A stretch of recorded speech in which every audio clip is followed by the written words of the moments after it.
What's up, yo? Sean Starks in the building. You know what it is, nigga. It's Gully TV. We out here. Let's do what we do. My man. What do we have here? I ain't even never seen these before. This is the Off-White 5. The Virgil Abloh joint. How much these cost? What did my man's pay on StockX? $688.60. $688. Yeah. These is fire, man. But I'm sure they're worth more now. I'm gonna dye these purple, and then I'm gonna repaint this out so they're gonna look like a grape version. So how you gonna go about dyeing these? With water, hydro dye. Yeah. You gonna spray it on there? I'm gonna dip them. Dunk dip it. Yeah. There's a method. I've done it a bunch of times with other shoes. Buying sneakers to customize, buying new sneakers to free. And then this woman from New York City sent me these Gucci bags. I'm gonna cut these up and repurpose these old Gucci bags. I got the leather, I got the rope and tassels. Some of it's worn, but look at this leather. These tassels is crazy. And like, look at these two different styles of the prints. I'm gonna repurpose these into a couple different pair of lows. I think I'm gonna make a harness. Yeah. And a matching belt. Yeah. Crazy. Yeah. Cause like look right around the top, right there, around the top. That's already a belt. Right around the top. You know what I mean? You take this leather piece off the top, make a belt out of that. Or something. Yeah. Yep. Fine. So you still got it. And got the tan. They can just watch this video and be like, yeah, they're friends. You can tell they on the same type of shit. I did the same type of video on the jacket on the Fashion Bomb page. You know me, man. I've always just been a curious kid. Always like to just get to the source of it. Now we really get to the source of it. That was the icing on the cake right there. By getting into the source of it, like gotta show them these. Tell them about these. These look like grape juice right there. Yeah, it's just a standard purple dunk just came out. I'm going to sew green fur onto all of the panels, and then I'm going to tie-dye the tongue. I'm going to take this tag off and I'm going to put a Grateful Dead bear on there.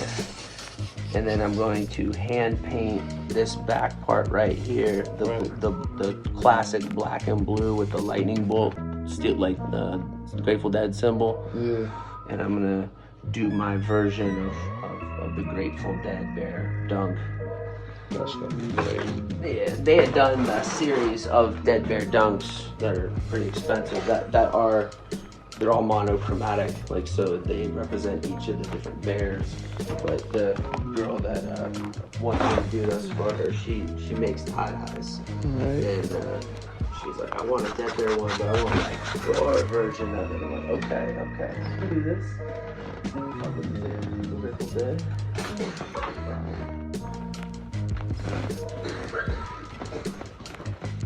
Yeah, you want to ever fuck with sewing and learn the sewing machine, you're welcome to come over here and fuck with that machine. Whether you want to use the manual or you want to use the Singer, the electric one. My only hang up with the Singer is it's so fast. So fast. Like, the minute you touch the pedal, like,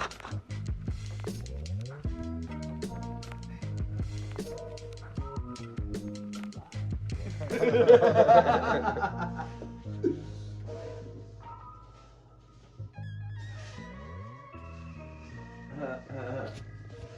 remember this joint? Absolutely. Learn how to break dance. Nobody was selling that on TV. Yeah. I got the other one too with just the poster insert still. Real vinyl. I'm starting a new monthly at the King's Rook Club. OG original pressing. Oh, that's crazy. Import from England.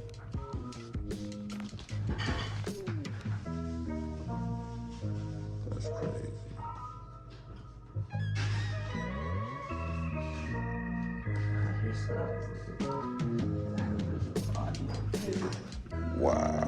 Step up if you wanna be first. That's the one style.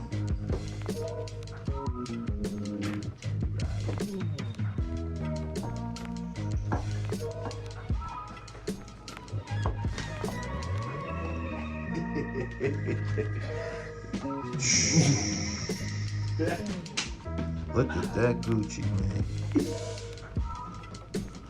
Look at that Gucci, man. Man, with the Nefertiti, that's what I'm trying to do right now.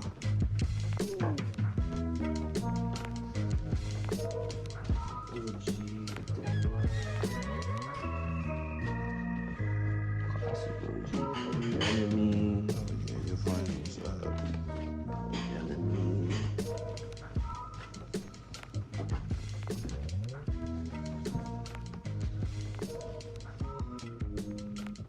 All the stuff that was like when I was about 6th, 7th, 8th grade. You know, we were talking about that era when we were playing wrestling. Where these come from? Record Den? Ooh, I mean, over the years, honestly, some of them came from Hill's department store. Wow. Way out in the west On the side, west way side. back in the day. Yeah. Some of them from Graham's. And then, I mean, obviously, I've been collecting from all around the world. One of the best record shops that I went to, so it was a little bit, I guess, commercialized, but Fat Beats Records in Amsterdam. Everyone talks about the one in New York City, but I went to the one in Amsterdam, and it was mind-blowing. Yeah. Yeah, because in Europe, they just look at vinyl like a whole nother thing. Even still. Yeah, those are a couple of the ones. But yeah, this is my prime inspiration right here. This is my era. This is the music that was in my headphones when I played basketball. You know what I mean? That was my childhood. You know, it was hard to not be into it. I think pretty much everybody was to some degree. But there we go. Drop that in. Pull this out. This is what you gotta do this even with the electric machine.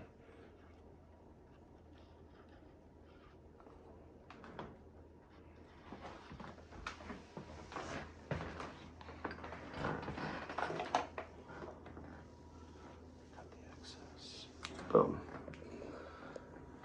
Alright, now that's how you change a bobbin.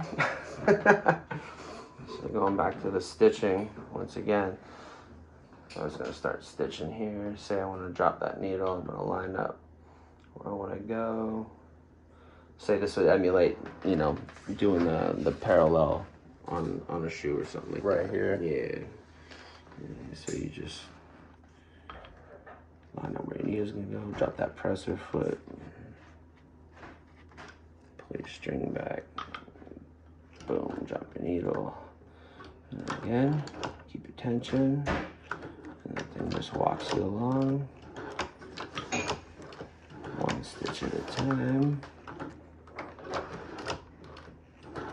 I use the presser foot along there as my guide marker.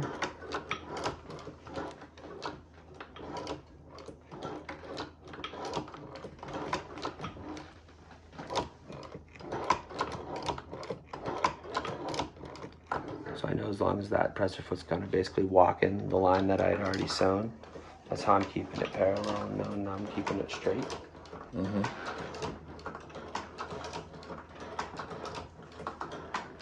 once I get to the end here, that's where I want to stop. Pull a little extra, and just pull yourself like that.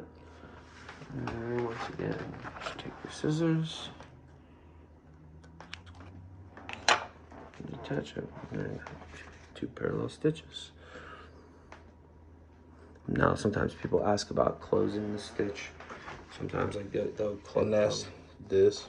Yep, that would be the same as like stitching there, or on the toe, or back here on the heel, or anything like that where it doubles up.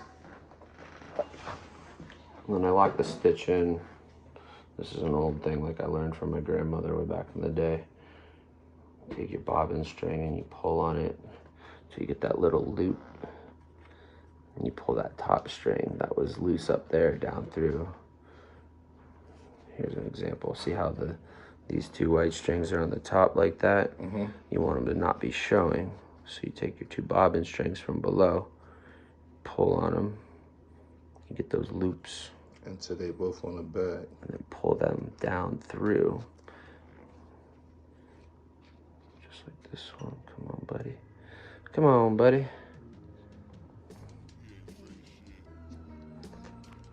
So, if you really want to anchor, you can tie that off, tie it in a knot. It'll be really, really anchored. But if you also want to do it, you can just chop them like this. And you can take a little leather and just burn them down. To the back side. Boom. Now they're anchored.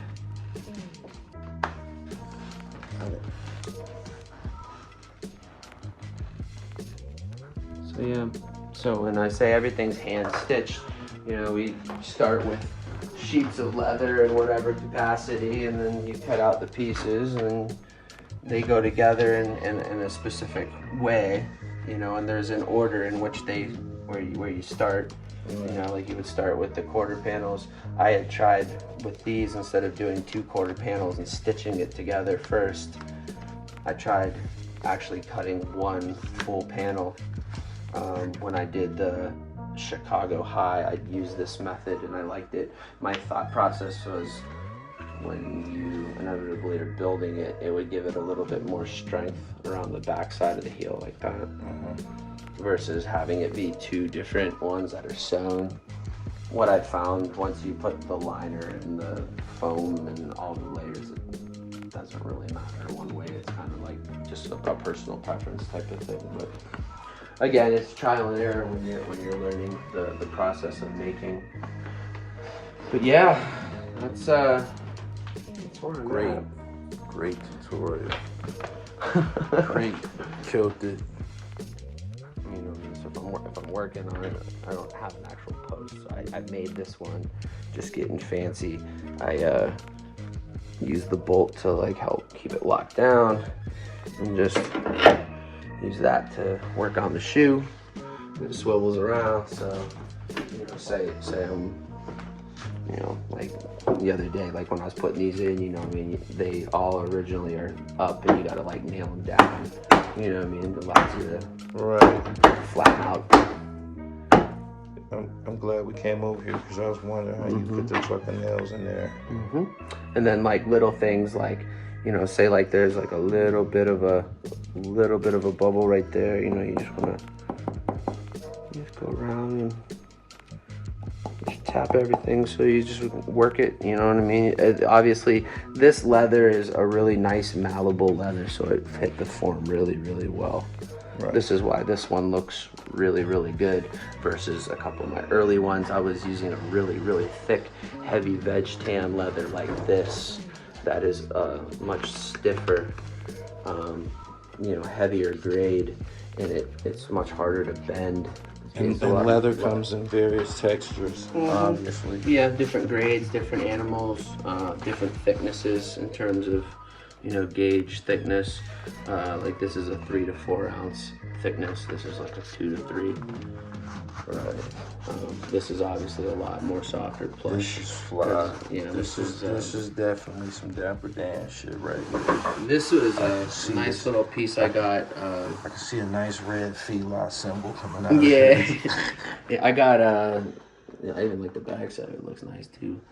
I got this cheap as hell. It was like a holiday closeout for Black Friday, Cyber Monday, or whatever. It was like super cheap, so I ended up buying it up. But I'm actually... You had to get it online, or you went to Hobby Lobby or something? No, I use either District Leather or Tandy Leather online. Got it. They're actual like leather tanneries. Hobby Lobby though, they do get some cool little caches of stuff. But yeah, using this plus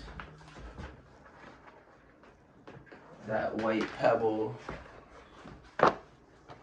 for the front toes and side walls. I see it forming already. The cowhide for the swooshes, and then the black Denver for the collar.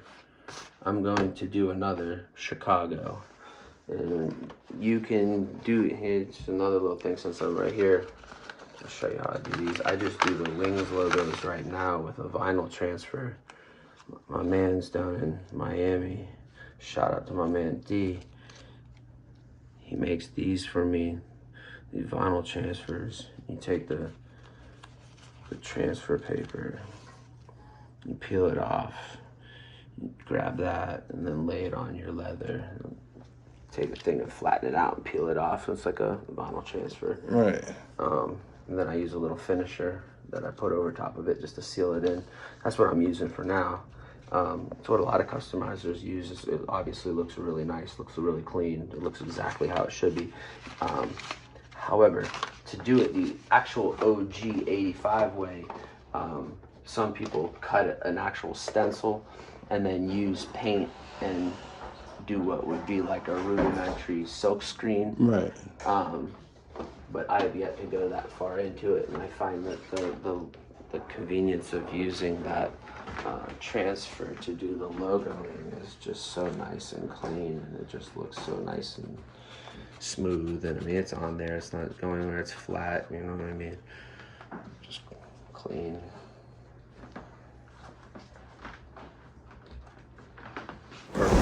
Yo, you know the vibes. Uncle Ralph McDaniel's Video Music Box. Lord Nez in the building. Yeah, Queens get the money, baby. Shout out to Gully TV, man. Gully TV. How you say get your dribble right? Get your dribble right. Get your dribble right? Ah!